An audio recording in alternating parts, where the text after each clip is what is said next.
Before you realize what pimp ripped you off, that sold you the car, that did not want to take responsibility, you must also realize before you turn that key on that you might be driving a dangerous car. And that the manufacturer that sold you that car may not want to be responsible for it either. And the government and state agencies that are supposed to assure your safety may not be able to help you.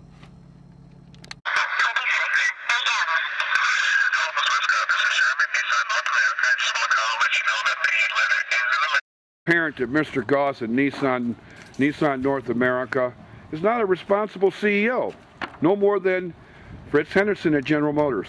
Why? This is just one car, one person's life ruined, maybe many others jeopardized. And then they tell you they're not responsible for the pimp, but they make billions off the pimps. Now it's called Coulter Nissan in Glendale, Arizona. Right. Now I wanted to, you had made mention, in fact, you kind of omitted a few things in your letter. You didn't discuss anything regarding all this work I feel should have been done in 2007 when the car went in for the original recall. At that time, when it had the 30,000-mile checkup at Midway, it also should have been completely overhauled for the recall. So this is like a federal offense. This is a federal regulation for the recall from the manufacturer through the federal government.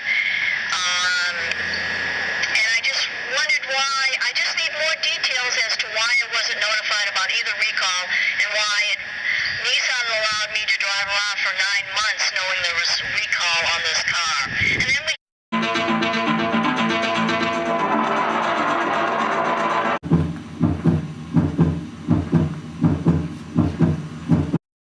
about the federal recall. The Department of Transportation National Highway Safety Administration is the federal agency authorized to issue vehicle safety standards and to require manufacturers to recall vehicles with safety-related defects, according to Title 49 U.S.C. 301. Under the NHTSA's inception, more than 215 million vehicles of all types and some 24 million tires have been recalled to correct safety defects. They do a copy of the recall letter for the ECM module that I did finally receive 9 months later. And this is in definite violation of the federal rules, which I'm going to talk about. Let me see, it's a little turned up there on the page there. No, the first page. And okay. Now what is the contents of this?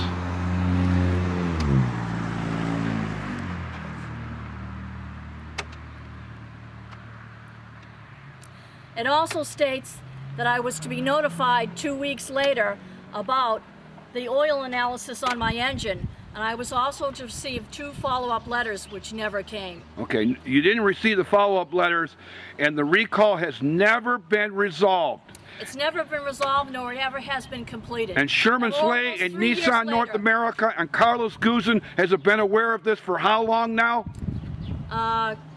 Sherman Slay has been aware of this since August of 2008.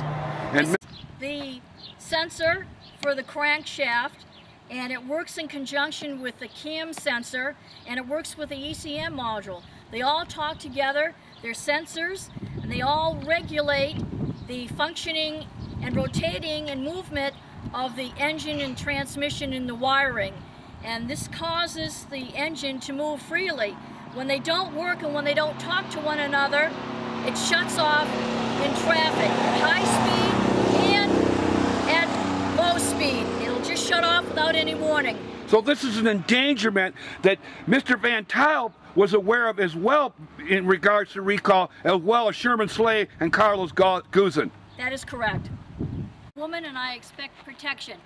These are the laws that I feel were broken under the federal rules, Title 49, 301, specifically 30102, motor vehicle safety, 30117, providing information, 30118, notification of defects, 30119, notification procedures, 30120, remedy for defects, and others.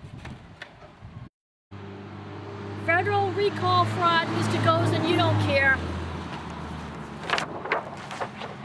The bait and switch general manager of ABC Nissan, 1300 East Camelback Road, Phoenix, Arizona. IRX on the original contract at a cost of $599. This is TireX AM, which is a part of the bait and switch. Which is the same cost. Which is the same cost as TireX on the original contract. Now this is a letter that Mr. Carly provided to the state. As you can see, it's the same old bait and switch. We have reason to believe that why would anybody pay $600 for a warranty on a set of tires on a brand new car that only had a 35,000 mile warranty on the tires to begin with? What's up with this document? Same old bait and switch. The Vantuly group is pretty good. I don't know, I guess Terry's people are buying into that?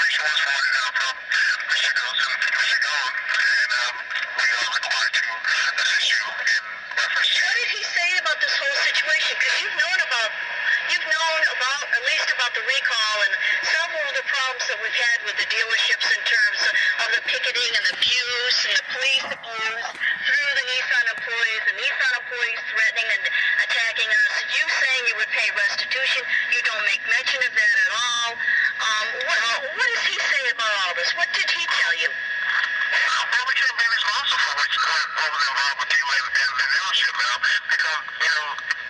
Work for Nissan. This is what Carlos Goss says he's not responsible for. But they don't have any problem making money off of them. This is the ABC service managers here. I wouldn't let these guys work on my Hot Wheel. I don't think they're capable of really even changing a tire on a car. This is the service manager just hours before Mrs. Westcott went here to complain about some of the issues with your car. Listen to the audio of what the service manager said after he realized that I was out there picketing for about a couple hours on the sidewalk, not bothering anybody. And this is just hours before Mrs. Westcott was threatened by him and the service manager along with Carly.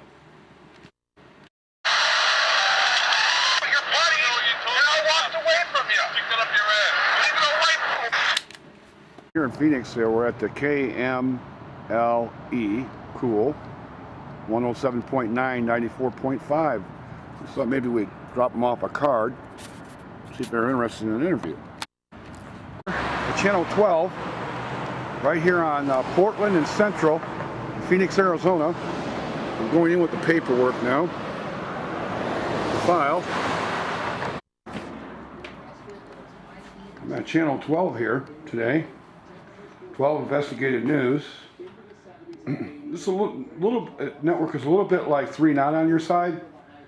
Mr. Goss at Nissan North America is not a responsible CEO, no more than Fritz Henderson at General Motors. Why? This is just one car, one person's life ruined, maybe many others jeopardized. And then they tell you they're not responsible for the pimp, but they make billions off the